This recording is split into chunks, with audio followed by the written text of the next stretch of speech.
In today's video, I am going to teach you how to add logo to email signature in Outlook. By the end, you'll have a clean professional signature with your brand's logo embedded right where you want it. Before we start, have your logo file on your computer. A PNG or JPG works well, and a compact size helps your emails look polished without inflating file size. Let's begin with the new Outlook or Outlook on the web. Start by clicking the gear icon in the top right corner to open Settings. From there, select Accounts, and then click Signatures. You'll see your existing signatures. Choose the one you want to edit. Or click New Signature to create a fresh one.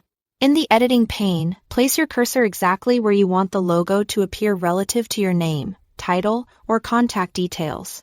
Then click the Insert Picture icon. The one that looks like a small image of mountains. Browse to your logo file on your computer. Select it and click Open. The logo will appear in your signature. Click the image to reveal the corner handles and drag from a corner to resize while keeping it proportional. Aim for a size that's easy to recognize yet doesn't overpower the text. Think crisp and modest. Not oversized. If you need a bit of breathing room, add a space or a line break. So the layout feels balanced. When everything looks right, click Save below the signature editor to commit your changes. Now, let's cover Classic Outlook. Open the signature editor by going to File. Then Options, then Mail, and choose Signatures. You can also access this from a new email window by selecting Signature and then Signatures on the ribbon. In the signature editor, click the image icon.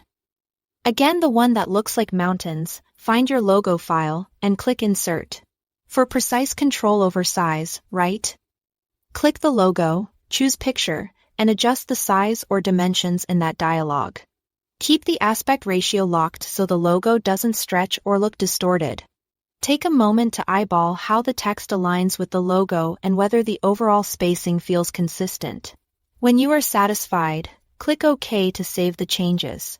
A few quick tips as you finalize. Keep the logo sharp but not too large. Maintain consistent spacing around it and use a version of the logo that reads well at small sizes. That's all it takes to add a logo to your Outlook signature in both the new Experience and Classic Outlook. Thanks for watching.